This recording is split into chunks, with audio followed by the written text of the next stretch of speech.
Hola, muy buenas tardes a todas, todos y todes. Estamos hoy día por primera vez participando en este O'Higgins Constituyente, conversatorios que vamos a realizar todos los martes hasta el 11 de abril.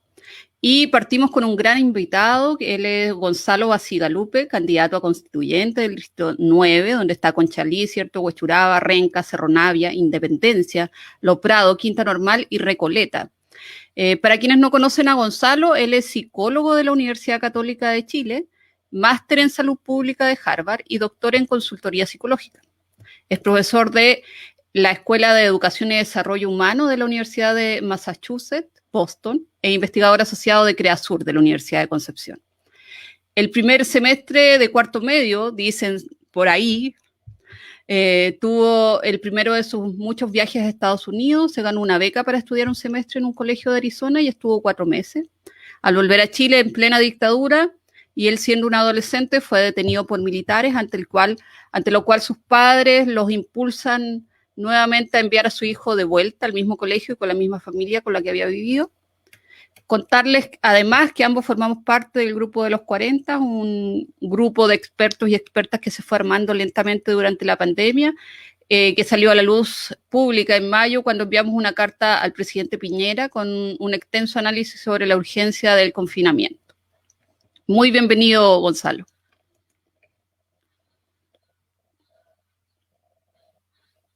Genial, muchas gracias. ¿Cómo estás? Pasar de estar dedicado más o menos casi full time, voluntariamente estudiando la pandemia estos últimos casi 12 meses, porque yo empecé a mirar esto en febrero. Yo estaba en Estados Unidos con mi hija es matemática, estudió matemática aplicada y ella estaba muy asustada a principios de febrero y me empezó a contar un poco de lo que estaba pasando con la pandemia en el mundo, y en Estados Unidos no se estaba tomando muy en serio, y yo me puse ahí de lleno a estudiar, a recuperar mis libros de epidemiología, de bioestadística, de enfermedades infecciosas, a volver a lo que los había... Bueno, yo hice mi máster en salud pública hace como 15 años atrás, ya mucho cuando ya era profesor, pero igual, como me puse muy seriamente, empecé a contactar gente de allá, y así fue como... Entonces, hoy estamos en esto de pasar a ser candidato constituyente, que es una cuestión extraña, porque nunca yo he sido candidato de nada, aparte cosas profesionales y todo eso. ¿En la universidad no? En la universidad siempre muy metido, por supuesto, metido en política, pero no en el sentido de cuestiones eleccionarias, ¿no? Dirigir comités, hacer documentos, participar del Senado de la facultad, y ese tipo de cosas. Y también, bueno, en Estados Unidos uno es elegido jefe de departamento o decano, y eso lo eligen las personas, la facultad, y por supuesto en algún momento hice esa labor y fue elegido, pero nada que ver con esto de ser una especie de figura pública, una cosa muy extraña, digamos. La gente piensa que uno lo pensó todo, y la verdad es que yo hasta hace unas semanas atrás no pensaba ser candidato constituyente. pero ahora que lo soy, o sea, que varias semanas ya que estoy en esto, completamente comprometido y con muchas ganas de poder contribuir. ¿Y qué te hace finalmente decidirte a ser candidato constituyente? La verdad es que, bueno, yo soy parte de un grupo que se llama Comunidad por la Dignidad, que es un grupo de independientes de distintas esferas. Hay académicos, hay dirigentes sociales en los territorios, hay personas del mundo de las comunicaciones, que tenían la intención de poder ser parte de la elección, ser parte de la todavía le digo asamblea constituyente, de la constituyente, y poder ser delegado frente a esta constituyente. Y nosotros siempre tuvimos claro que nosotros como comunidad no íbamos a constituir una lista, porque pensábamos, lo que sí hicimos fue escribir un manifiesto con algunos principios importantes para nosotros, no transables, que todos aceptábamos como parte de nuestra narrativa, y que íbamos a impulsar que distintos independientes del grupo. Yo en ese momento no me estaba considerando como parte de eso, sino que era parte del comité ejecutivo. Y íbamos a impulsar para que pudieran ser parte de las distintas coaliciones de partidos como independientes o de listas de independientes en algunos territorios donde sabíamos que iban a suceder. Y bueno, al final nosotros tenemos varios candidatos en la coalición donde está la mayor cantidad de candidatos, en la coalición del Apruebo Digno, que es la misma en la que tú estás. Exacto. Pero también hay otros en la otra coalición. Hay otras personas que están participando ahí. Está Baradir, está la Lucía López, y hay otra gente. Entonces,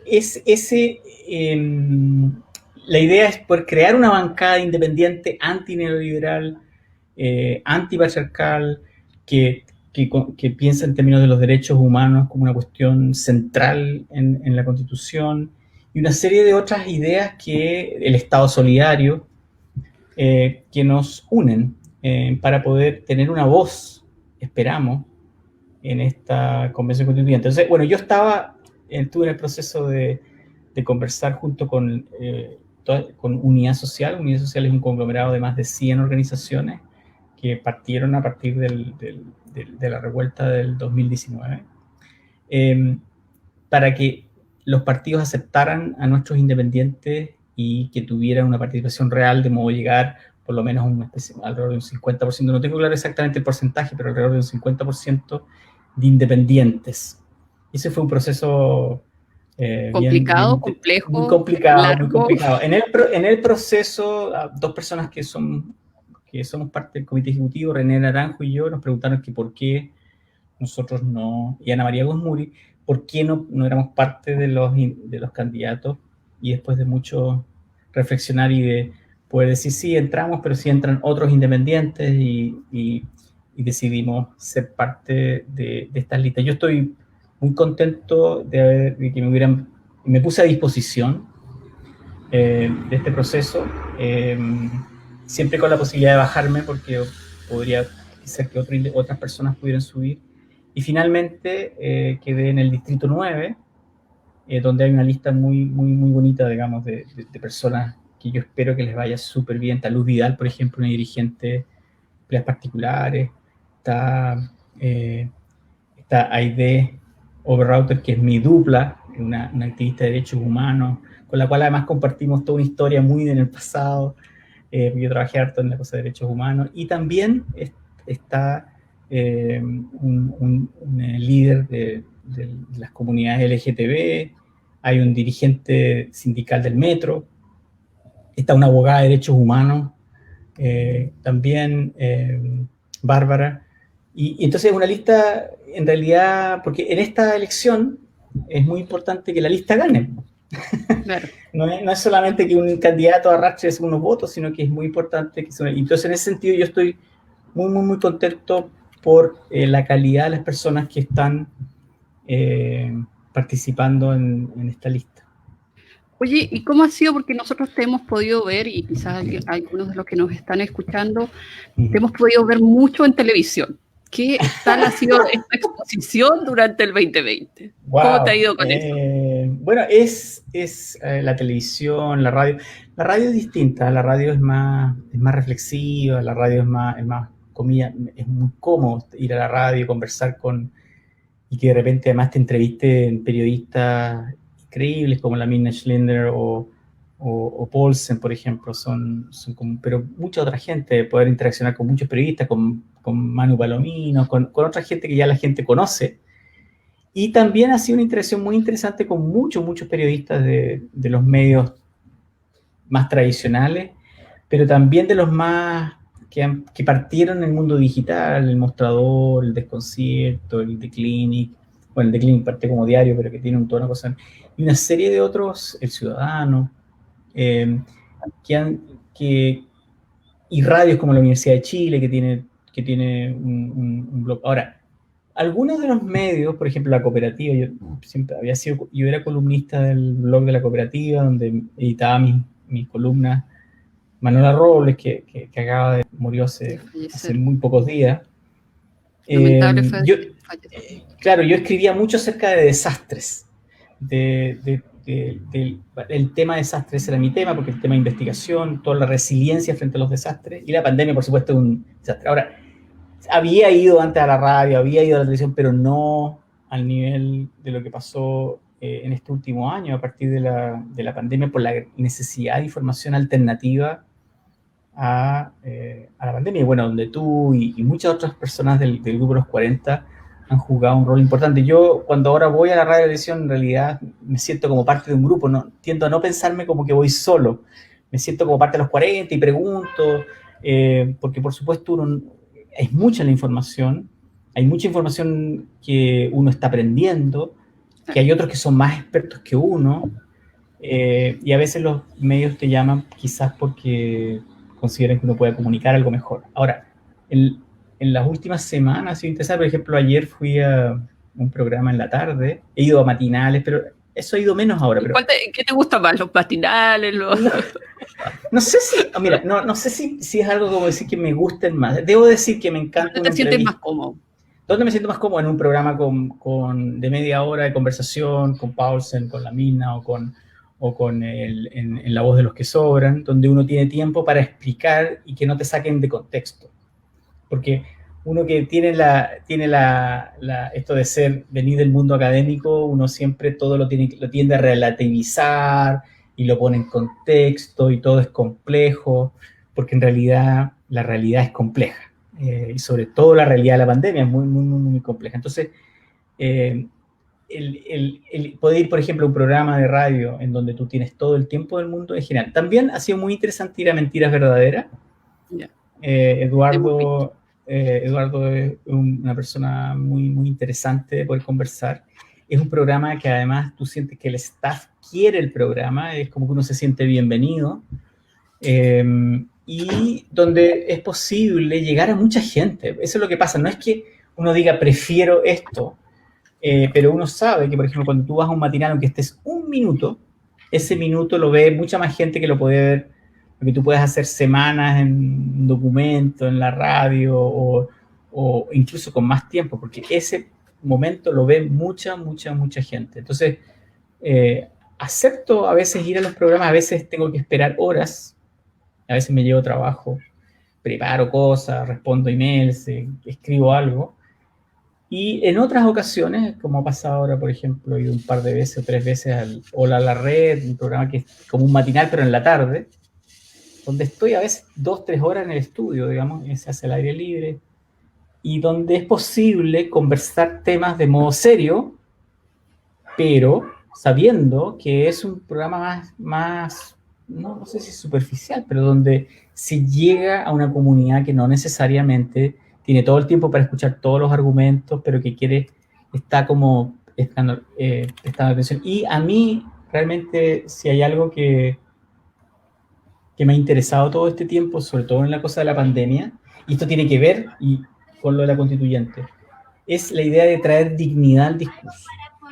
Porque de alguna manera las autoridades tienden tengo la sensación que superficializan los temas, superficializan los conceptos, y aparte de distorsionarlos y a veces incluso de mentir, tratan a las personas como si fueran estúpidos o tontos, y a mí me importa mucho el poder transmitir a las personas que es posible hablar de modo complejo, reflexionar, hacer preguntas, de un modo digno, de un modo tratando a las personas con inteligencia, no de un modo, y eso es lo que yo trato de hacer. Ahora, uno a veces se equivoca, a veces uno dice cosas que debería haberlo dicho de otra manera, no se interpreta bien. Por ejemplo, mira, te voy a dar un ejemplo. Hace como en junio escribí un tweet. Y ese tweet, ya, yo lo vi. Un tweet que me ha perseguido por siempre, me va a perseguir toda la vida, porque donde dije lo que yo escuché, fui a 2 conferencias en esa época donde se habló sobre las vacunas, una en Harvard y una en Stanford. Y en una participé como en una exposición sobre la situación en Chile, y bueno, pero escuché mucha gente de Japón, de todos los países, Subcorea, de Europa, y otro que era en Harvard con gente que respeto mucho, epidemiólogos, gente que trabaja en virología, etc. Como temas densos, porque yo no soy biólogo ni nada, pero dije, tengo que aprender bien esta cuestión. por lo menos tratar de entenderlo. Y bueno, entonces lo que aprendí en ese momento era diciendo lo que todos decían, era que básicamente no íbamos a tener una vacuna, que si teníamos, y ese fue el tweet, escribí, si tenemos una vacuna en 2 o 3 años, va a ser la probabilidad como que es muy baja, es difícil, y dije, las vacunas se demoran 10 años en producirse, y además agregué, tenemos virus a los cuales no hemos inventado vacuna, como el caso del HIV, y que a pesar de que no existe una vacuna para el HIV, las personas continúan teniendo sexo y pueden tenerlo seguramente a pesar de que el virus exista. Entonces, y básicamente planteé estas ideas que son complejas, porque además dije probablemente se va a inventar una suerte de cura primero, y me han dicho que soy mentiroso, que chanta, porque dije lo que básicamente uno dice en el contexto científico, ¿no? Habla de probabilidad y, muy importante, para mí era importante en ese momento transmitir, recordemos que ahí veníamos bajando del pic, famoso, la leve mejoría que dice el doctor París. Además que la evidencia va cambiando y también eso permite que nuestras decisiones claro, y como investigadores también vayan modificando de acuerdo a la evidencia que tengamos en el momento. O sea. Exactamente. Entonces, bueno, me trolean con eso todo el tiempo. Es muy, muy genial porque en el fondo, y me piden que me retracte, en realidad en ese momento esa era la evidencia, eso es lo que básicamente uno escuchaba y yo lo traté de transmitir al público y lo planteé como si fuera una crítica al gobierno, nada que ver, era pura ciencia, daba lo mismo quién fuera el gobierno, ¿no? Entonces, es muy interesante porque cuando uno intenta explicar conceptos complejos, no es fácil, y a veces se implica que está como a veces escepticismo frente a un optimismo mágico que a veces se da en la autoridad, fuera una crítica. En realidad no es una crítica, es simplemente, oye, miremos esto otro, démosle una vuelta a esta cuestión. Y eso yo creo que es central. Y bueno, esa es como la historia de lo que ha ido más o menos pasando. En relación a la constituyente también me dicen, oye, hace un mes y medio atrás tú dijiste que no ibas a ser constituyente. Sí, efectivamente. No es que el cambio es porque no es porque esto no, yo nunca pensé que ser candidato a constituyente es una cuestión individual, es una cosa que tiene que ver con las necesidades, que es colectiva, son proyectos colectivos. Yo soy un delegado, no voy a ser constituyente convencionalista. Yo voy a tratar de, si soy elegido, que no es fácil, tampoco es una cuestión fácil, y de hecho hemos conversado con algunos candidatos diciendo, mira, el proceso, si no lo hacemos bien, rompe el proceso que sigue, porque esto va a continuar. O sea, si aunque tú no salgas elegido, igual vas a participar, igual hay que participar. O sea, que estemos hablando y que estemos dentro de la discusión, sin duda también va a ser insumo para lo que se discuta y para quienes logren finalmente estar en la Convención Constitucional, discutir. Y con respecto a eso, ¿cuál es la diferencia que tú ves entre el periodo que vivimos en marzo en la pandemia al que estamos viviendo ahora y que va a ser ya lo que nosotros nos vamos a enfocar, ¿cierto? Y que vamos a ver en pleno proceso de elecciones en la constituyente y todo el proceso de la convención. Bueno, en marzo... ¿Hemos aprendido algo? Nosotros hemos aprendido, tú y yo hemos aprendido mucho. Mucho, es verdad. Yo siento que yo he aprendido mucho. Yo creo que uno podría decir que hay un aprendizaje. En un año sabemos mucho más acerca de este virus y sabemos mucho más acerca de que en el fondo el virus lo acarreamos nosotros, los humanos. Y sabemos, por ejemplo, con toda certeza, que la mayor parte del contagio se produce por la vía aérea, es decir, por las partículas que contienen el virus, que quedan suspendidas en el aire hasta un par de horas. Y sabemos que ese es el vector, como decimos los salubristas, es el vector porque es lo que lleva el virus al cuerpo de otra persona, es a través del aire. Y por eso, tan importante es la distancia física y la mascarilla. Partimos pensando en el contagio del virus como si pensáramos en una infección bacterial, ¿no? Y como que donde el lavado de manos, que sigue siendo importante, ¿no? El lavado de manos, es lo central, esta higiene y la higiene de la superficie. Siguen siendo importantes, pero pareciera ser que el vector fundamental son los aerosoles. Y por eso ahora, por ejemplo, no es necesario llegar de la casa, sacarse la ropa y cambiársela y lavarla, y qué sé yo, pero sí quizás dejar los zapatos afuera, sí preocuparse que el lugar donde tú estás esté ventilado, preocuparse si usas el ventilador, el ascensor, que quizás prefieras las escaleras, si que puedes hacerlo. Es decir, buscar los lugares siempre que con muy alta ventilación, porque sabemos que el virus casi no sobrevive muy poco en superficie, pero sí sobrevive una buena cantidad en el aire. Entonces, por ejemplo, ese es un conocimiento básico y un conocimiento que se ha ido aprendiendo, que tenemos bastante certeza hoy en día. Lo otro que sí sabemos también es que este es un virus que muta, como todos los virus. Y que mientras más tiempo... La embarrada cuando llegaron las primeras secuenciaciones que se hicieron acá en el ISP. Las famosas variantes, ¿no? Entonces, sí. Yo creo que una de las cosas, uno de los mensajes alrededor de las variantes que hay que tener, ojo, uno es que puede que... Los virus mutan. Claro, exactamente, estas primeras variantes puede que no tengan mayor efecto real en las medidas que tenemos que tomar, porque las medidas son las mismas. Pero si nos demoramos mucho en controlar el contagio, en controlar la cadena del contagio, puede que estas variantes se transformen y se muten otro virus que no podamos tratar con las vacunas que supuestamente se están inventando y que nos van a ayudar a no enfermar gravemente. Entonces, esas cosas, todo eso lo sabemos más. Lo otro que sabemos, y yo espero que quede claro para todos, y eso tiene que ver nuevamente con el proceso constituyente, es que una pandemia no es solamente acerca de esta entidad biológica que sobrevive solamente si lo acarreamos en nuestros cuerpos,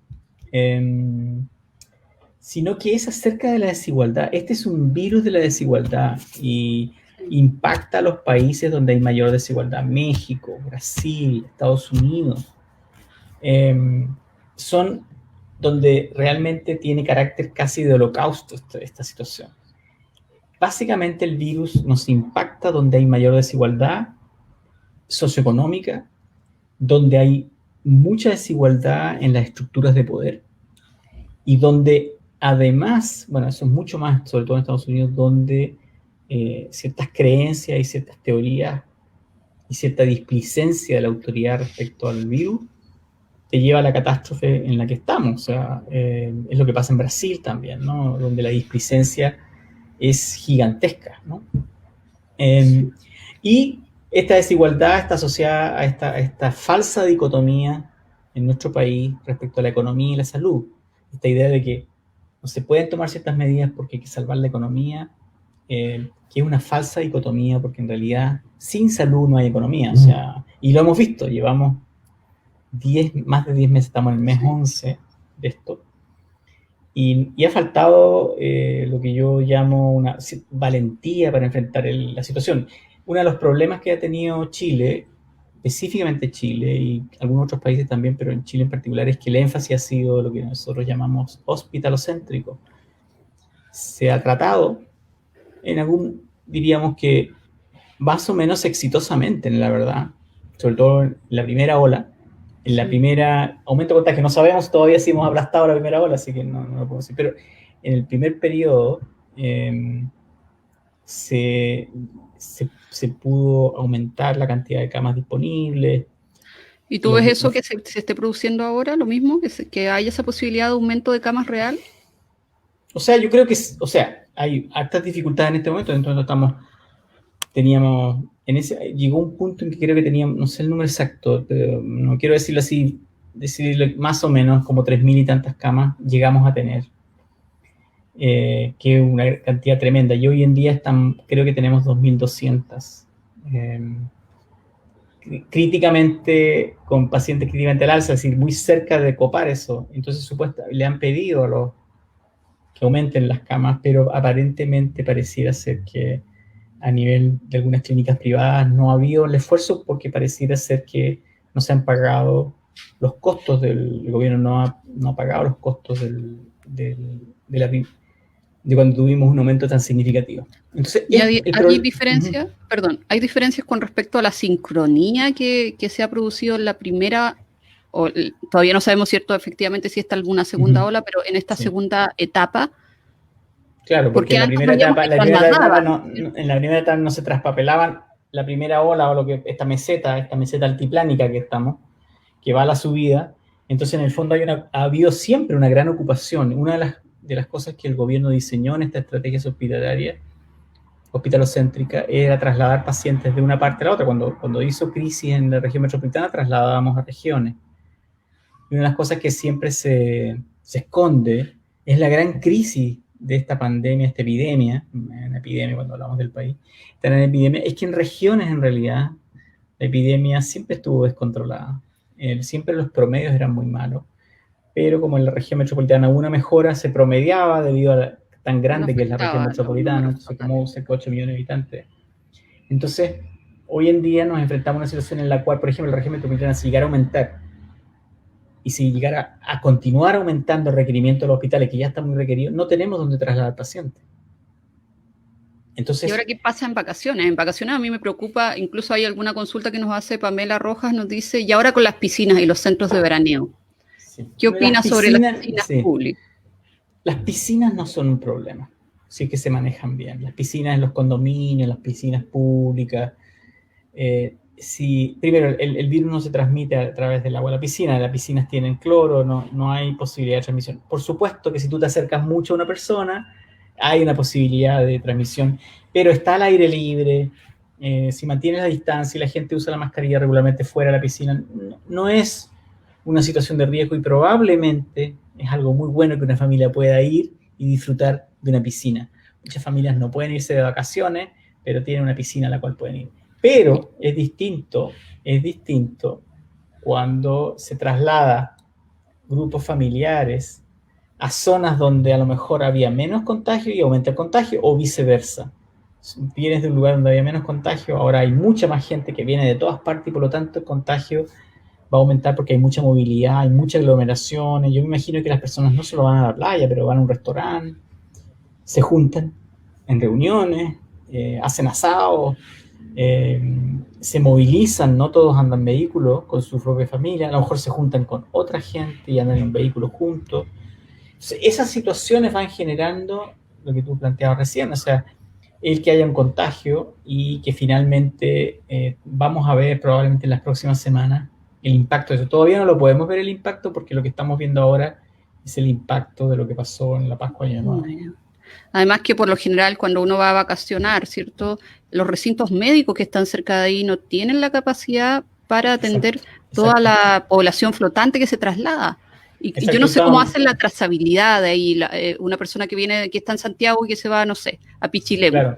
Claro. Por ejemplo, bueno, estábamos hablando antes de Pichilemu, que me decía de ese lugar, que habíamos estado hace poco, o sea, antes de la pandemia. Escuchaba yo que en Pichilemu no hay camas de alta complejidad. En Pichilemu no hay respiradores. No. Solamente tienen un respirador en una ambulancia. O sea, una cuestión móvil. Pero no hay camas de alta complejidad. Por lo tanto, se tienen que ir hasta San Fernando, tienen que trasladarlos. O sea, estos lugares donde se traslada mucha gente, no solo en la sexta región, pero por ejemplo en la quinta, Cartagena, por ejemplo, o todo ese litoral no tiene acceso a ¿cómo se llama? A camas críticas y donde las puedan haber, tenían que trasladarse a Santiago. Ahora, uno dice, bueno, si me enfermo me llevarán, que yo sí, claro, pero lo que pasa es que los contagios se pueden dar como en un pulso muy grande. Puede haber un spike, una subida muy fuerte, y de repente puedes tener 50 personas contagiadas. ¿Qué haces con 50 personas contagiadas en el Quisco, en el Tao, en Cartagena? Entonces, ahí hay un gran problema, porque estás generando un peligro muy grande, y más aún cuando tienes este spike y no hay una detección de las personas, etcétera, etcétera, tú obviamente que tienes la posibilidad que nuevamente que haya más contagio, que estas personas te trasladen. Entonces, por eso que en el fondo estamos viendo eso es una cuestión importante. Ahora, hay como 700.000 permisos, creo que de esos por lo menos 500.000 corresponde a la región, gente de la región metropolitana traslada a otro lado. Para mí, uno de los temas más serios no es que yo, por ejemplo, hay personas, no muchas, pero hay personas que tienen segundas casas o que arriendan una casa. Familia Rojas Martínez, de Rancagua, se fue a Pichilemu porque arrendó una casa, siempre han ido a esa casa, son ellos, solo ellos, quizás se juntan con otra familia que estaba en burbuja y se van los juntos porque ahorran y pum, parten toda la playa como lo han hecho por años. Que vaya esas personas en su vehículo, se trasladen ahí, estén en su casa, y etcétera. A lo mejor llevan la comida, se las llevan en pedidos a la casa. El peligro, el riesgo va a ser mucho menor. Pero esa no es necesariamente la conducta que ocurre en muchos de estos lugares, donde hay mucho carrete, y se ocurre en todo el litoral. Hoy día leí en el diario que había habido otro carrete, otra fiesta clandestina en Zapallar, en Cachagua, 20 detenidos, 30 detenidos. Ese tipo de situaciones se producen como riesgo porque las personas se relajan, toman más, se juntan más. Entonces, el gran problema de los permisos de vacación es el mensaje que se envió a todos. Salgan de vacaciones.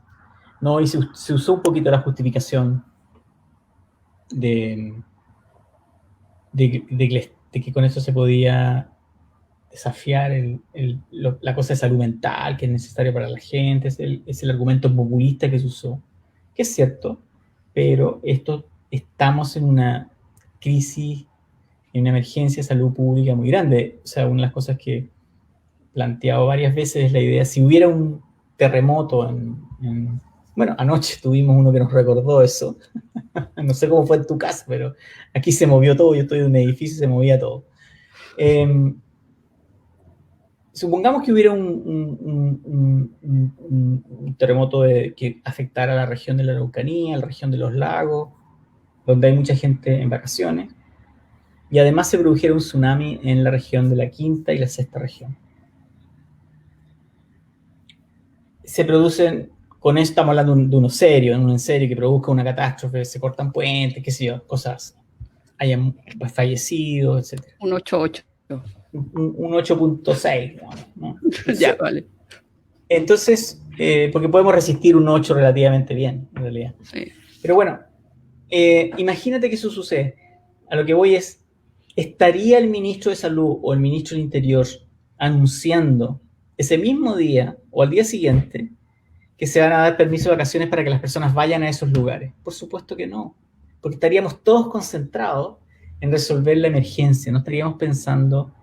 Entonces, desde mi perspectiva, y yo también soy psicólogo, aparte de saludista, se produce una especie de disociación que es tan enfermante también, más enfermante que la decisión de ir a tomar vacaciones, y que tiene que ver con que nos están contando algo acerca de la realidad que no es, porque no se produce un sentido de urgencia. Yo creo que, mira, en realidad desde el 15 de diciembre en adelante, hasta el 15 de enero, podríamos perfectamente, desde el 15 de diciembre, el 15 de enero, cuando la actividad laboral baja mucho más, es menos productiva, si es más posible hacer ajustes para cortar actividades productivas, haber dicho, oye, esto estamos en serio, aquí tenemos que reducir y tenemos que pasar en ese momento teníamos cerca de los 2.000, 1.800, 1.500, 1.400, hoy día tenemos 3.800, 3.900, 4.400 casos, ¿no es cierto?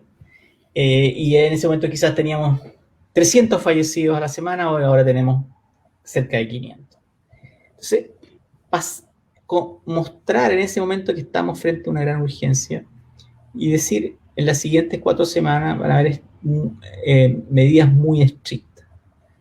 No se traslada a nadie de región, se cierran los aeropuertos, no hay buses interprovinciales, los viajes van a estar muy, muy, muy, muy limitados, etcétera, grandes, muy buenas multas, nadie se traslada a su segunda casa, pero sin necesariamente hacer una cuarentena rígida, sino que una cuarentena flexible donde se recomienda a las personas quedarse en su casa, pero vamos, salir a pasear el perro, salir con tu hijo o hija a pasear a un parque, a una plaza, a la vereda por último, no a hacer ninguna cosa. Y cerrar los malls, así, generar una situación. No hubiéramos controlado el contagio hoy en día, estaríamos en cientos, no en miles. Y eso es lo que falta. Y eso es lo que nuevamente se repite. Por eso Esto es como en la película de la marmota, el día de la marmota. Sí, es como en el todos los días fondo repetimos. es como que es como lo mismo. Y A mí, así enfrentamos la constituyente. Así, y así en este estamos panorama. en este Con un panorama, gobierno claro. que está tomando las mismas medidas que Exacto, retrasadas y erróneas que tomó exacto, en marzo. exacto. ¿Cómo lo hacemos? Exacto. Y, o sea, por ejemplo, imagínate, para los que estamos en este proceso constituyente, tú tienes que juntarte con las personas, tienes que hacer actividades. Muchas personas no se pueden reunir en la semana, hay que hacerlo el fin de semana. En la región metropolitana estamos con fin de semana en cuarentena. En muchas regiones en el sur están con cuarentena en el paso 1. Sí. Y siempre con una tremenda incertidumbre acerca de qué medidas se van a tomar en la siguiente pasada. Digamos. Eso es muy complejo, genera mucha incertidumbre. Mira, a mí me quedó clarísimo. Ayer escuché un pedacito de la vocería, básicamente cuando se anunciaron las no medidas. Claro. Todos esperábamos Básicamente alguna medida, ¿cierto? todo queda igual, pero era una oportunidad para elevar la evaluación de riesgo. Básicamente lo que terminaron haciendo, una propaganda respecto a la vacuna en una señora en el norte. Muy bien, pero bueno. Y anunció la doctora Daza que no se tomaban medidas estrictas, que todo sigue básicamente igual, con algunas excepciones en algunas regiones, en algunas ciudades, comunas, y la bolsa se fue al tiro por arriba. O sea, la familia que tiene $1 millón, en ese acto, en ese mismo momento, ¿no es cierto?, se ganó unos buenos miles de dólares, simplemente porque pasó algo que, o sea, las acciones se fueron al alza. Muy interesante, o sea, y uno dice, bueno, ¿cuál es el objetivo de lo que está pasando? Si se hubiera sido la cuarentena, las acciones hubieran ido a la baja, porque la bolsa actúa en función de las expectativas hacia adelante. No tiene que ver con la actividad económica real, tiene que ver con la idea de que va a haber una actividad distinta. Entonces, en el fondo, yo creo que cuando la semana pasada el ministro insinuó que se iban a tomar ciertas medidas, yo creo que simplemente el fin de semana los asesores económicos dijeron no, eso no va a suceder. Sigamos. Y miren este numerito. Y bueno, y ahí viene esta cosa cuando el ministro dijo que habían cifras bastante alentadoras, esa fue la palabra. ¿Quién toma Y las decisiones en términos de salud en Chile? ¿Las toma el claramente Ministerio de de Salud Hacienda y o las Economía, o toma sea, Hacienda? exactamente, exactamente. No cabe duda que esa es una decisión. Y el Ministerio del Interior, o sea, todavía estamos con toque de queda. Entonces, yo creo que aquí quedó más que claro qué tiene prioridad. Y aquí faltan, además no es solamente tener, por así decirlo, una medida que la resuelva. La cuarentena, como lo hemos dicho mucho nosotros, la cuarentena es una medida muy cruel, muy difícil de establecer. Para que funcione tiene que ser preventiva y parte central no es solo decretar la cuarentena, se tiene que dar un apoyo social y económico a las familias para que efectivamente se pueda cumplir. Es decir, funciona si es efectiva. De hecho, cuando estuvimos en el pic, estábamos en cuarentena, la cuarentena ayudó a que bajáramos, pero no a bajar al nivel que necesitábamos, porque nos quedamos pegados en esta meseta de alrededor de 1.500 contagios diarios desde agosto. Entonces, yo creo que ahí, y lo dijimos, en agosto estaba revisando las cosas que dijimos, que escribimos, planteamos con total certeza que el relajamiento de las medidas en ese momento simplemente iba a parar la bajada. De hecho, el presidente dijo el otro día, no sé, varios días atrás, en una presentación frente a los empresarios, frente a su público, dijo, hemos estado en una constante mejoría y ahora se rompió eso y hay una pequeña subida. La Oh, verdad es que sorpresa. no hubo constante mejoría, tuvimos una recta que así, con bajaditas, qué sé yo, pero básicamente constante mejoría es cuando el contagio realmente va a la baja, está quebrándose el patrón de contagio. Nunca quebramos el patrón de contagio, por eso que para muchos de nosotros es muy difícil hablar de segunda ola, porque simplemente estamos Estamos en un tsunami, que es lo que tú decías antes en relación a la sincronía de eventos. Estamos frente a un tsunami, es decir, estamos en una situación muy peligrosa que no augura buenas cosas para febrero o marzo. Además, el personal de salud ya tiene que estar cansado tanto tiempo en estar Absolutamente. muy, muy, muy cierto pendiente de esta situación. También quizás pensando en descansar y tomarse unos días. Por lo tanto, es bastante complejo lo que estamos, o Exacto, lo que exacto. estamos a puertas de vivir, Yo, que estamos yo viviendo. converso con personal de salud, sobre todo clínicos y enfermeras, y la sensación de cansancio, de angustia, muchas licencias médicas. Leía, no sé si es 20% o algo por ahí, el nivel de licencia médica en el sector. La actividad médica es en sí muy estresante. Y es muy estresante en las unidades críticas. Pero además, todo el sistema APS, o sea, la atención primaria de salud, que es realmente los que hacen un trabajo titánico todos los días, Y que no se ha les dio la estado, prioridad en un principio, que tampoco. no han sido valoradas. Y cuando decimos valorar, no es que les digan que son buenas personas, sino que básicamente, dependiendo mucho de las municipalidades, no se le dieron los recursos a las municipalidades los recursos se agotaron para que pudieran hacer bien la trazabilidad, que pudieran tener a las personas. Y ellos eran eh, quienes enfrentaban. Exactamente, y es lo que son los que básicamente hacen el trabajo ahí al frente, el más duro, viendo a las personas no solo en términos de una afección quirúrgica o de alta complejidad, sino que en el día a día los pacientes crónicos, etcétera, son los que pueden ocultar qué está pasando, por ejemplo, para poder intervenir temprano, no solo con el paciente, y esa es la importancia de la APS, sino que con todas las personas que viven y que se relacionan con ese paciente.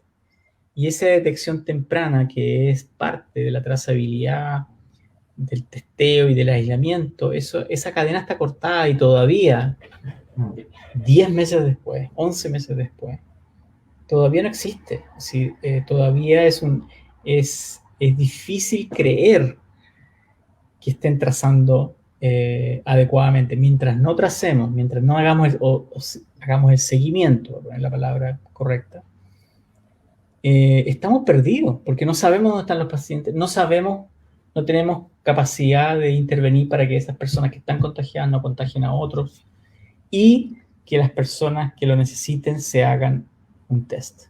Entonces, una de las cosas que ha pasado harto es que el gobierno siempre se ha vanagloriado de hacer muchos tests, que es cierto, nadie puede dudar de eso.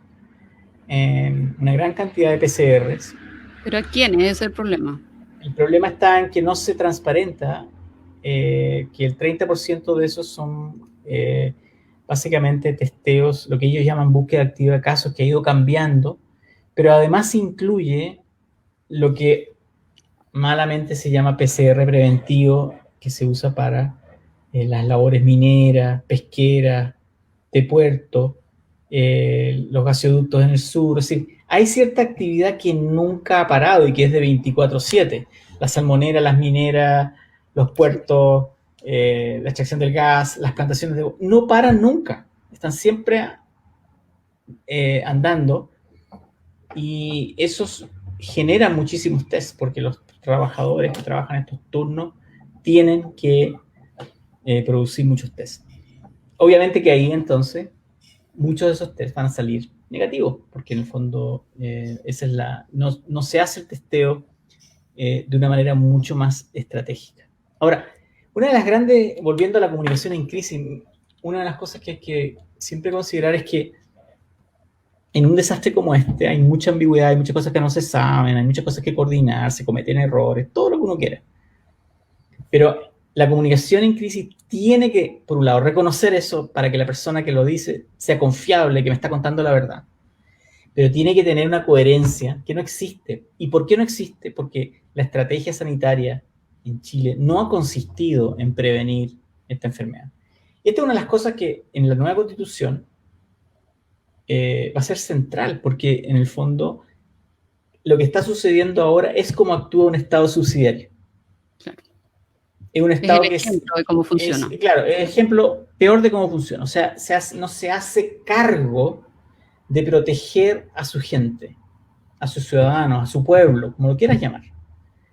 Y por eso, que una de las cuestiones centrales en términos de la Constitución es acerca de dos cosas: cómo se distribuye el poder, cómo se maneja el poder, y los derechos y deberes de los ciudadanos. Entonces, una de las cuestiones importantes acá es que el poder tiene que ser organizado alrededor de proteger a sus ciudadanos y sus ciudadanas y ciudadanas.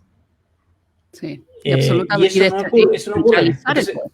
y en ese sentido, la estrategia sanitaria, cuando la gente dice es incoherente, mala comunicación, no, es totalmente coherente con un Estado subsidiario, con un Estado que no se organiza alrededor de las necesidades de las personas, los derechos de las personas. Y de hecho, el que todavía no controlemos el contagio, desde mi perspectiva, no soy abogado, pero pienso que es una violación de los derechos humanos de las personas.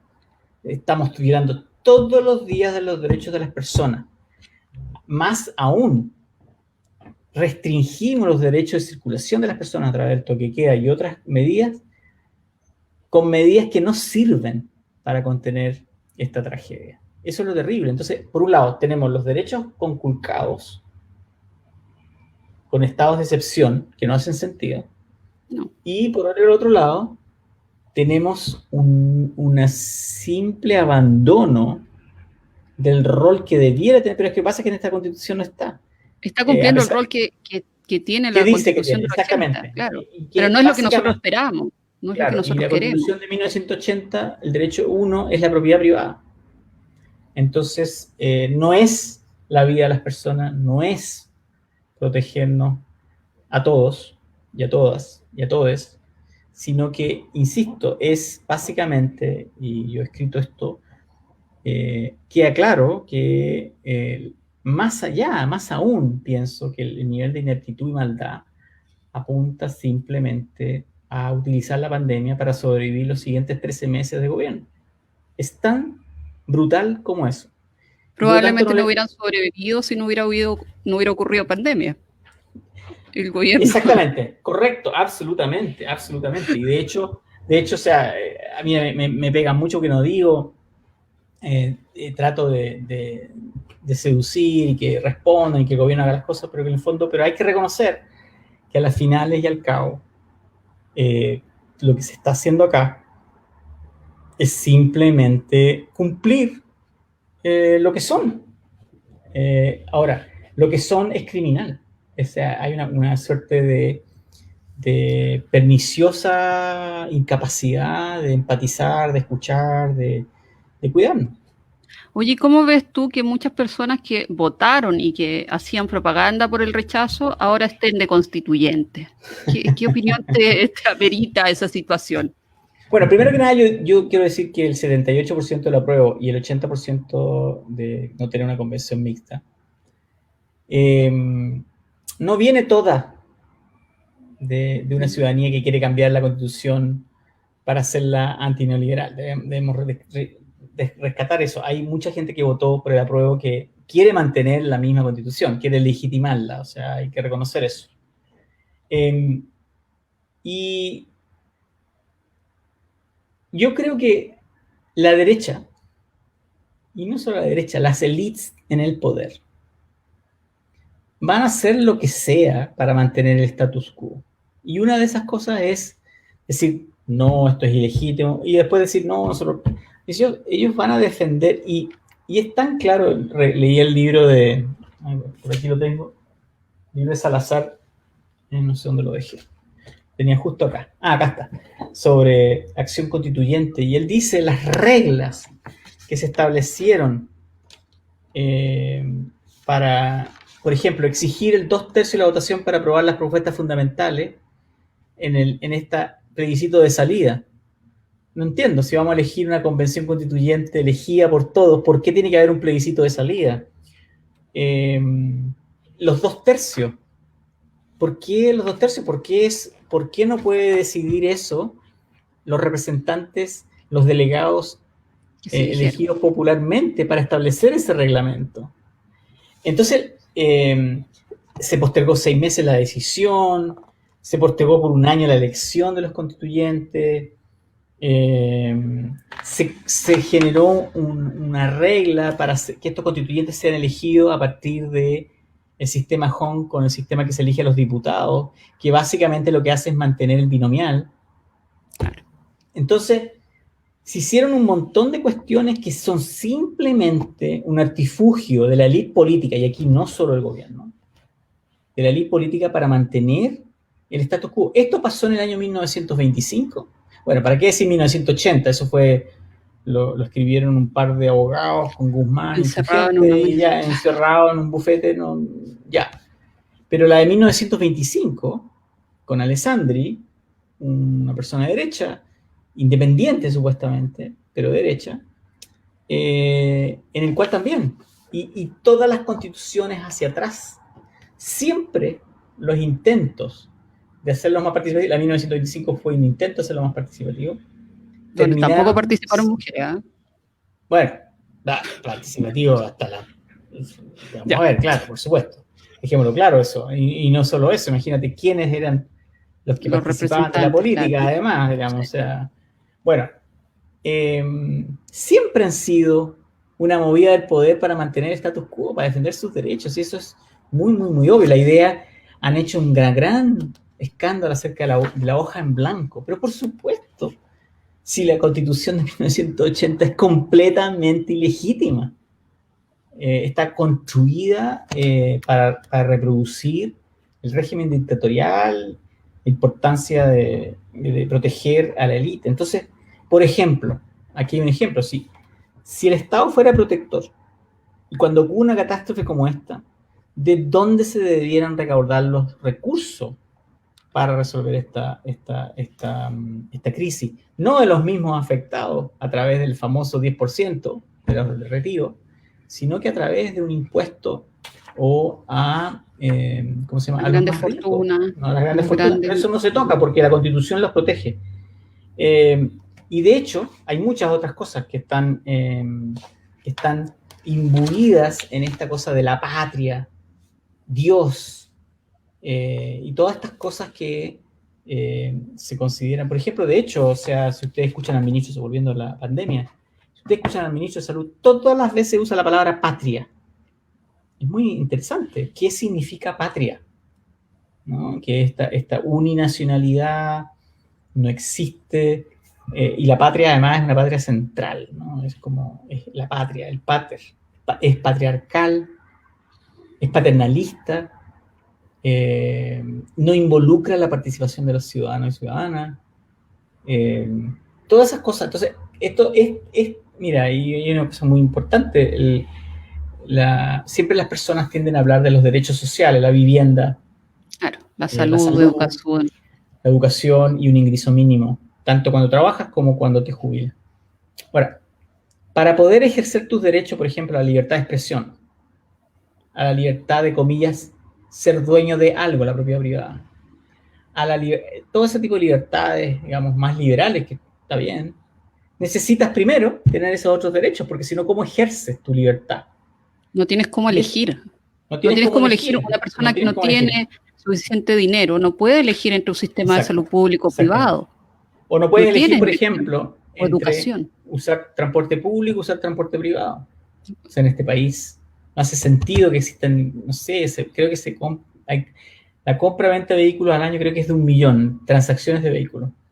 O sea, ¿qué sentido hace? O sea, los países desarrollados tienen buenos trenes, tienen buenos buses, tienen buen transporte público. Tú no necesitas vehículos.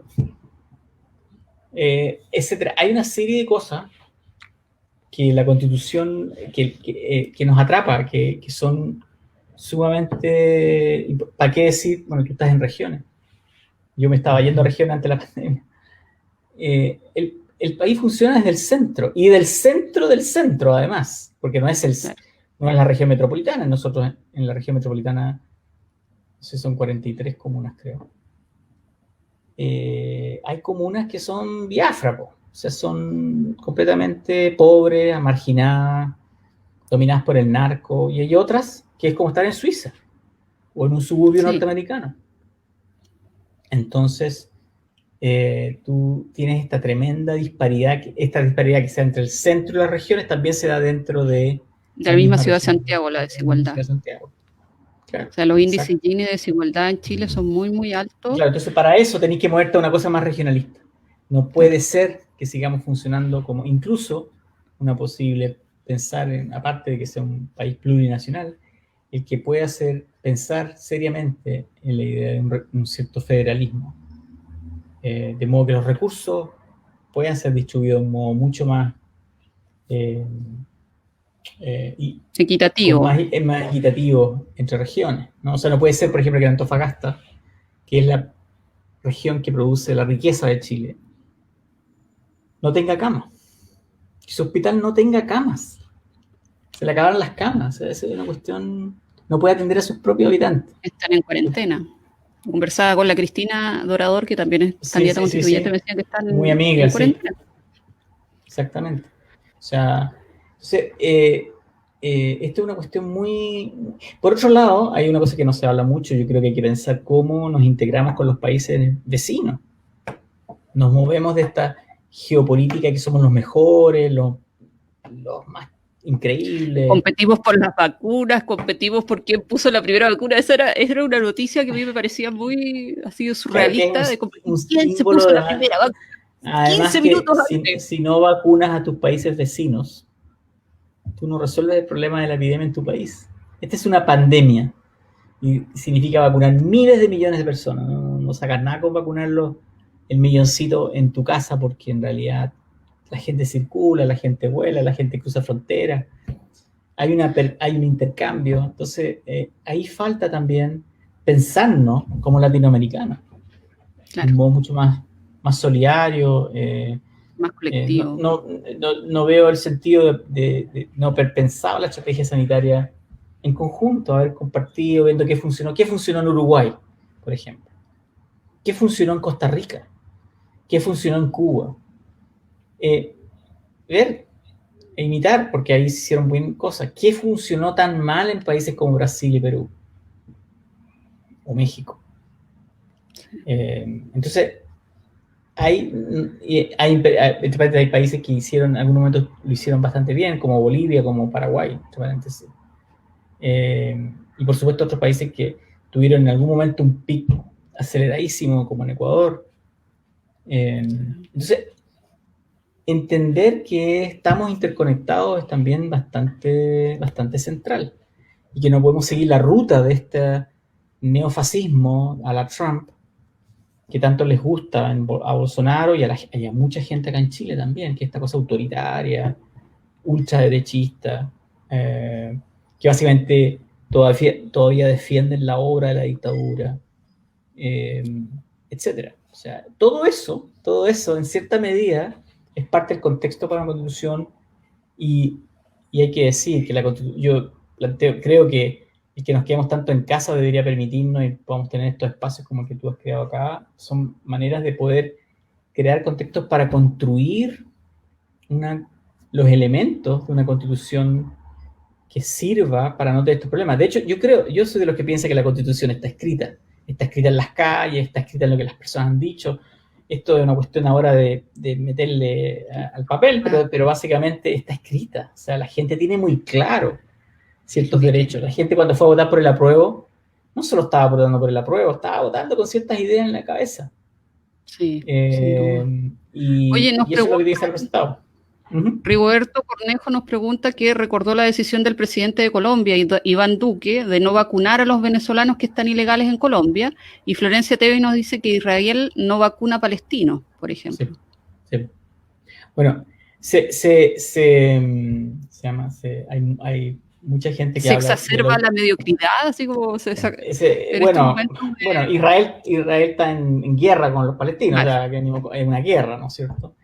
Está en guerra de eliminación del pueblo palestino. Pero además lo que ha pasado ahí, Israel, tú sabes, es el país que más ha vacunado. Ha vacunado como el 30% de la población. Es el país que más ha vacunado en el mundo. Pero como tú dices, ha discriminado en relación a quién vacuna. Ahora, nuevamente, ¿cómo pretenden controlar la pandemia si no se vacunan los palestinos? No hace mucho sentido. Por otro lado, Israel tiene la pandemia fuera de control, no tiene control de la pandemia. A pesar de haber vacunado el 30%. A pesar de no, la vacuna, si tú miras las estadísticas, los contagios y las muertes, tienen un serio problema. O sea, siempre se dice, Israel lo está haciendo súper bien con la vacunación. Sí, porque además tienes un país muy militarizado, la militarización de Israel es muy grande, por lo tanto tienen la capacidad para hacer ese tipo de cosas.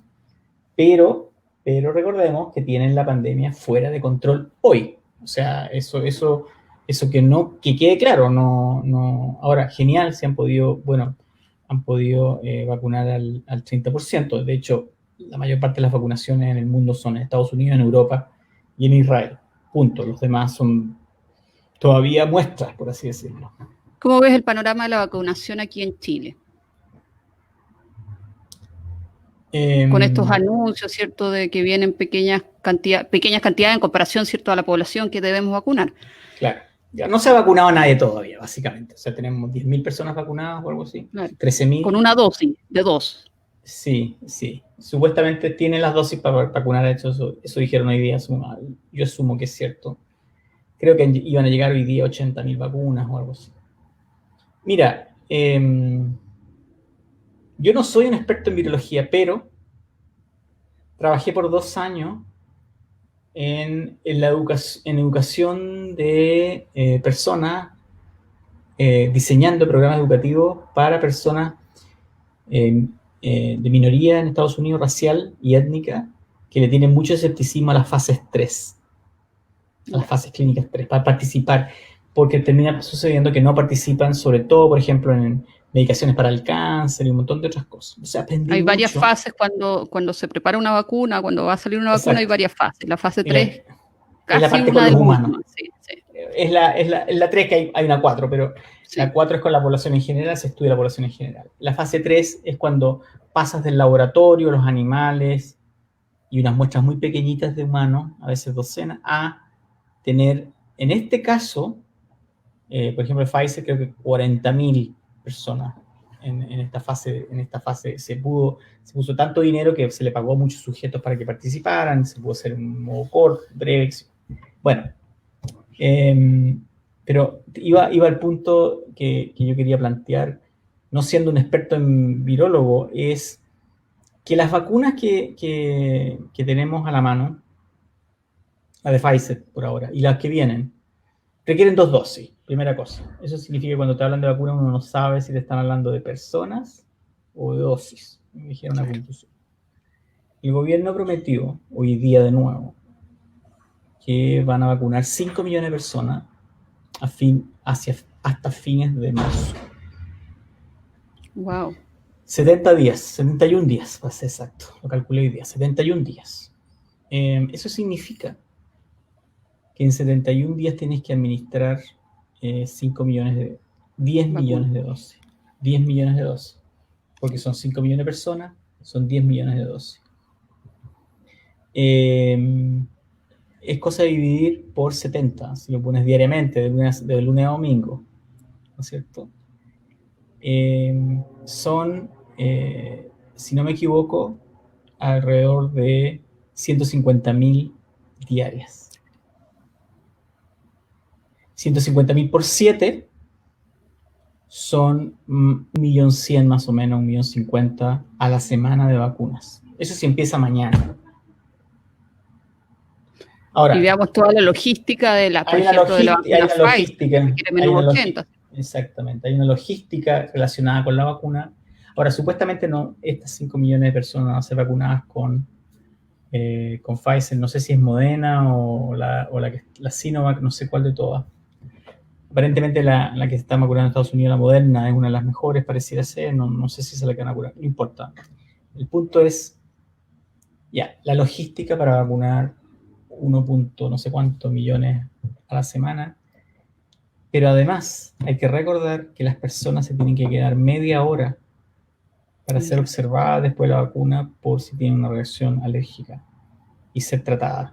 Eso requiere también una infraestructura, o sea, puedes vacunar rápido, pum, puedes poner miles de vacunas en un día, o sea, eso no es problema, puedes pinchar y enchufar y es muy fácil aprenderlo, es muy fácil entrenar un conscripto para hacerlo, ese no es el problema. El problema es que tú necesitas personal médico, por si es que tú no puedes tener 1.000 personas. ¿Dónde vas a tener vacunas 1000 en, no sé, supongamos que puedes vacunar una por segundo y que entonces puedas vacunar 3600 segundos en una hora, o 3650. ¿Dónde metes esas personas?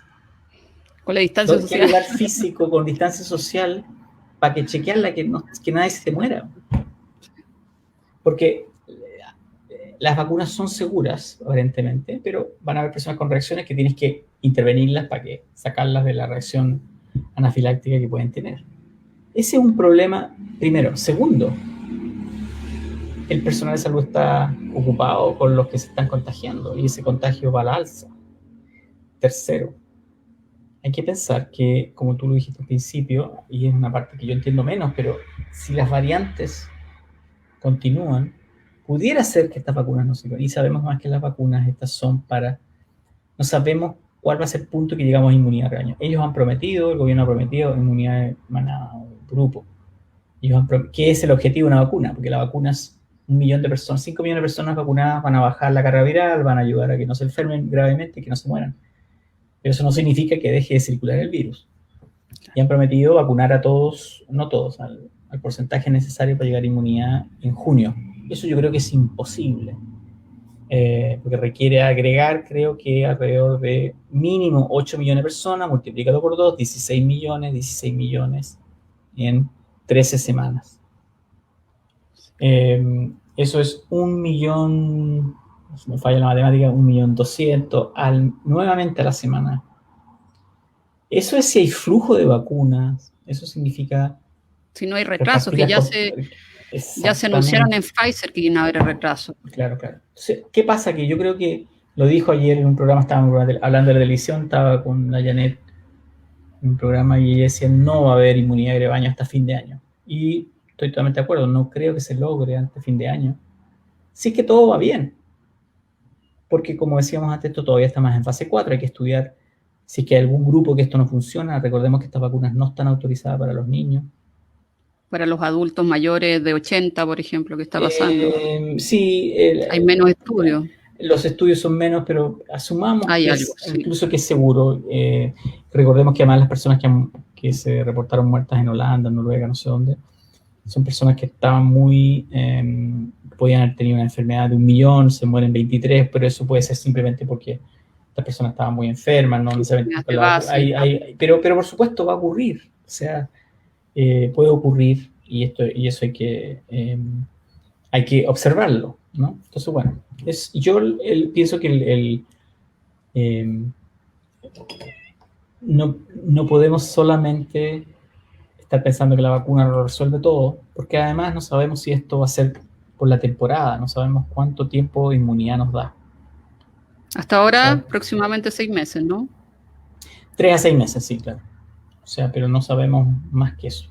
Y eso tiene que ver también con que llevamos poco tiempo vacunando a personas en el mundo, si lo vemos así. Por lo tanto, tampoco es que tengamos tanto tiempo de evaluación de estas vacunas. Exactamente. Me preguntan qué opinas del regreso a clases presenciales, según el ministro, en este panorama. El regreso a clases. El ministro de Educación es como regreso a clases. Cada vez que sale, ya sabemos lo que va a decir. Sí. La escuela playa le llama él ahora. Mira, si yo fuera papá de niños que van a la escuela, ya los míos están muy grandes, ya no van al colegio, yo no compraría uniforme. Con eso te lo digo todo. Simbólicamente yo creo que es nuevamente mágico pensar que en 6 semanas, que el 1 de marzo es 6 semanas más, ¿no? Algo así. Sí. Estamos a 19, 18 y 10. 19. 11 días más 28 son 39. En 40 días los tengo mareados todos los que están escuchando con tanto número. No soy muy bueno para los números, pero a veces se me ilumina la ampolla. Pero 40 días. Lo buscaste antes, reconócelo. No, lo de 71 días hasta el 1 de marzo lo leí en el diario, así que por eso me acuerdo. Okay. Pero las clases empiezan el 1 de marzo y los colegios, esa parte la sé porque he conversado mucho con profesores. Y el 23 de febrero es que vuelven los profesores, el lunes 23 creo que. O sea, me parece mágico esta idea. Y por supuesto, algunos colegios privados, en los sectores más ricos, van a volver, tienen la infraestructura, comenzaron con clases, tienen un sistema híbrido, pero la mayor parte de las escuelas de Chile, dudo tremendamente que eso sea posible. O sea, las Y condiciones no están las de la condiciones, como higiene, de la el otro día distancia. estuvimos en un panel con el nuevo presidente de los profesores, del colegio de profesores, y decía, y conversábamos sobre esto, entonces hablábamos de colegios donde no hay acceso al agua, que no funcionan los baños, los niños están apinados uno encima de otro, o sea, la idea de distancia física. Entonces, ¿qué pasa? Que para eso se necesitarían haber diseñado planes que no están diseñados. Básicamente el Ministerio de Educación le pidió a los DAEM, que son la Dirección de Administración y Educación Municipal, que son las que están a cargo de la mayor parte de los colegios, no todos, pero la mayor parte, que tuvieran planes. Tienen que desarrollar planes, pero planes sin recursos. Ahora dicen que van a dar unos 13.000 millones de pesos para eso. Bueno, se gastaron 300 millones en el spot publicitario con los niñitos volando, no sé si se acuerdan.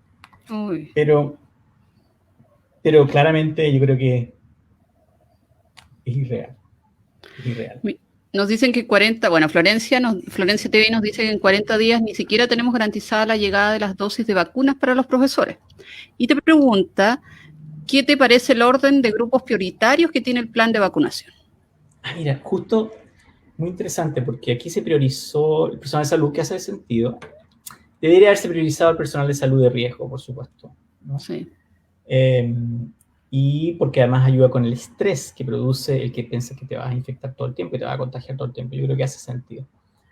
Pero después, en los grupos que siguen, se incluyen las Fuerzas Armadas, lo que me parece una cuestión extremadamente... cambiaron ahora, entonces ahora están vacunando ancianos en estos lugares. Yo creo que se dieron cuenta que cambiaron el orden, porque al principio eran el personal de salud. Cuando hablamos de personal de salud, uno se cuesta imaginar que son como más de 400.000 personas. El personal de salud incluye el que maneja la ambulancia, el que limpia el hospital, el gaffiter, la enfermera, el auxiliar, el administrativo, las personas que ven la cosa de los seguros. O sea, el personal de salud es un montón de gente a todo nivel. No es solo las personas que están en las unidades críticas, ¿no?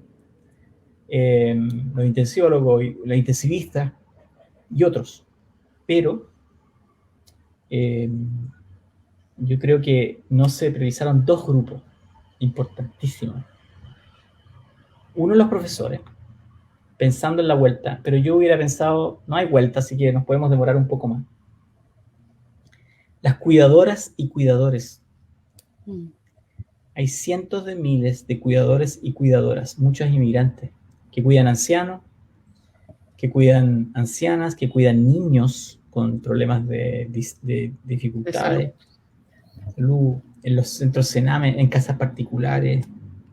Nunca se habla de las cuidadoras y cuidadores, que son un vector porque te tienen que trasladar, trabajan con personas que son vulnerables, con más riesgo, enfermos crónicos, etcétera, etcétera. O sea, hay todo un mundo de personas que hay que considerar y que se debieran haber considerado.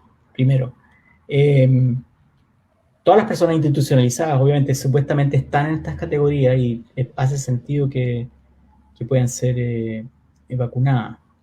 Ahora, más grave que eso, yo diría, es que nadie ha visto un plan, por ejemplo, en otros países, que tú sabes cuándo más o menos te va a tocar vacunarte. Tú entras en una aplicación, dice, yo tengo 60 y tantos años, tengo una enfermedad no sé qué, tengo vivo acá. Y te aparece más o menos cuándo es la semana que te podría tocar. Eso no existe acá.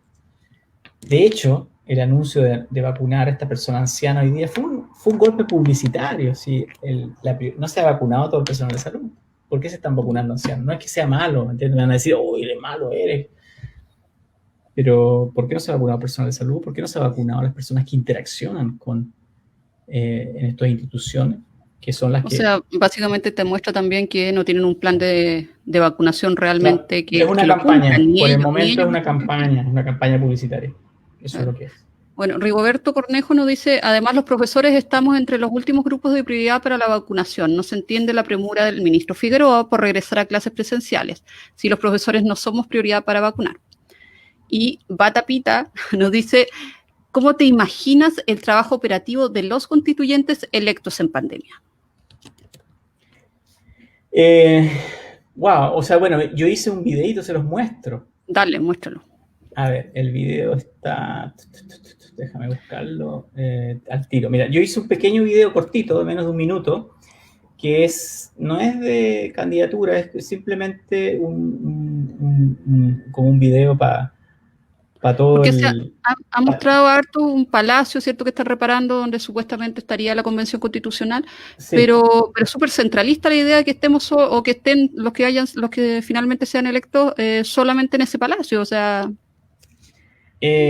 Claro, es como probablemente una de las cosas que yo creo que hay que... obviamente está definido así y yo lo veo... ay, te me perdiste acá, ¿dónde estás tú? Aquí en el... Acá. Porque si uno de los puntos importantes que queremos hablar es la descentralización y al final estamos o está la Convención Constitucional solamente funcionando en Santiago, Exacto. Partimos ya con una base errónea. Y lo otro es que como, ¿cierto?, nos mantenemos en contacto con la gente. Yo creo que una de las cosas centrales que es muy importante es que no pensemos en estos como constituyentes en el sentido de pensarlo casi como diputados. O sea, estos son delegados y son personas que van a tener que ser muy transparentes en el funcionamiento. Sí. Y abogar porque todo sea totalmente... O sea, las discusiones debiesen transmitirse, por ejemplo. Transmitirse, debieran, ¿cómo se llama? Generar mecanismos para que las personas puedan participar, todo tipo de cosas. Si uno es delegado de grupos, de redes, uno tiene que ser capaz de poder canalizar las ideas de la ciudadanía. Tiene que ser capaz de, por ejemplo, supongamos que hay un par de personas que son investigadores, bueno, deberían ser capaces esas personas de canalizar las ideas que tienen los investigadores. Si hay una persona que es un dirigente sindical también, etcétera. Y por supuesto que territorio. Estas no son tareas individuales, definitivamente. No. Mira, te muestro ahora el video, espérate. Dale. Es que aquí ahora sí que lo tengo abierto. Veamos. Si yo hago share screen acá. Yeah. Dice que tengo que... ok. Vamos a ver si puedo. ¿eh? Seleccionar ventana, pantalla, perfecto. Acá está. Veamos, si no funciona el sonido, yo puedo ir hablando. Ya. Listo. Permitir. Vamos a ver qué pasa. Aquí está. ¿Lo ves la imagen o no? ¿Se ve algo, no? Ahora sí. Ahora sí se ve. Perfecto. Ya. Dale. Bueno, aquí está. Ahí va. No sé si se escucha, pero... ¿Se escucha? No se escucha, Gonzalo. Ya, soy Gonzalo Basigalupe. Estamos aquí en el Distrito 9, en Quinta Normal, para contarles la importancia de de medidas saludables. Es muy importante que en cada evento estemos en lugares abiertos, que sea bien ventilado y que hacerlo ojalá afuera. Y usar bien la mascarilla, ponérsela bien apretada a la nariz, que les quede bien ajustada y andar siempre con otra mascarilla por si esta se les humedece. Eso es muy importante para mantenernos sanos y poder votar el próximo abril 11. Suerte a todos los candidatos y candidatas en esta elección de constituyente. Muchísimas gracias, Gonzalo, por habernos repetido el mensaje que tenías en el video. Creo que es sumamente importante para hacer un plebiscito, ¿cierto? Y muchas medidas que tienen que ver efectivamente con que estamos en pandemia y estamos sobrellevando este proceso constituyente tan importante para Chile que se vivió después de el octubre del 2019. Yo creo que vamos a ir cerrando y te quiero pedir si quieres enviar algún mensaje a quienes nos están escuchando hoy día. Con respecto a lo que, hay una cosa que hay que decir, que en el fondo la pandemia, lo que hemos estado viviendo, la crisis sanitaria que hemos estado viviendo, es un elemento que interaccionó con los grandes movimientos sociales que se activaron, pero que venían activándose por muchos años. Y eso nos debiera enseñar de que este es un proceso que no se detiene la elección del próximo abril, que no se va a detener después de los meses de trabajo de los convencionalistas. Estos son procesos históricos y que esta vez quizás son distintos porque hay mucha más gente interesada en participar y que va a tomar tiempo, que no va a ser perfecto, que la gente, uno se va a frustrar, que hay que tener mucha generosidad para poder escucharse y que como proceso político, y no hay que tenerle miedo a los procesos políticos, porque a veces se habla en contra de los políticos, en los procesos políticos en los cuales todos debemos participar, no solo aquellos que han sido elegidos para representarnos, toman tiempo, son históricos. Yo era un adolescente cuando ocurrió el golpe militar y para mí el golpe militar fue extremadamente traumático y cuando hacíamos la resistencia a la dictadura de todas las maneras posibles, había que pensar en el largo plazo y nos tomó 15 años el poder tener un plebiscito que rechazara a esa dictadura para comenzar un proceso, comillas, de transición. Estos procesos son largos y quisiera decir que esta cosa de la Constitución es una oportunidad para poder tener conversaciones significativas, nunca más decir no se habla política en esta casa o cuando estamos almorzando, como era lo típico de los 80, ¿no? Es posible tener diferencias, las diferencias no son las que nos dividen, son básicamente la idea de que el otro es no poder conversar, es no poder enganchar una conversación, y porque en este país hay que recordar que se eliminó a personas porque pensaban distinto.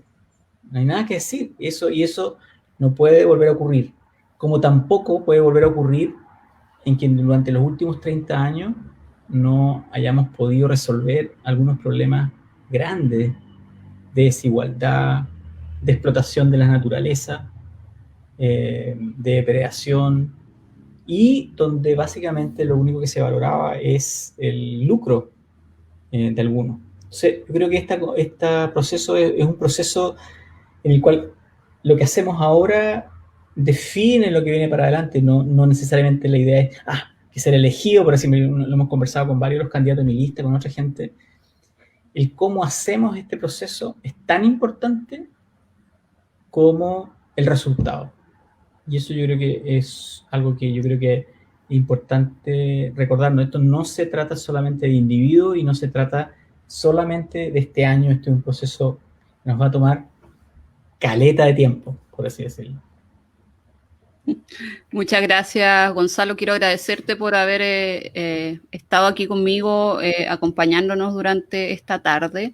Estuvimos conversando harto tiempo. Yo te agradezco muchísimo. Mucho éxito en el Distrito 9. Eres, sin duda, serías un gran aporte a la Convención Constituyente. Y nos despedimos con Yasna Tapia en los controles y que les habla Adriana Bastías, candidata constituyente del Distrito 16. Nos despedimos hasta el próximo martes en otro capítulo de O'Higgins Constituyente por más ciencia y conciencia. Suerte a todos y suerte al Teo en su gobernatura. También, por supuesto. Suerte al Teo. Chao, que esté muy bien, cuídate. Chao. Chao. Chao, que estén muy bien todos. Cuídense. Chao.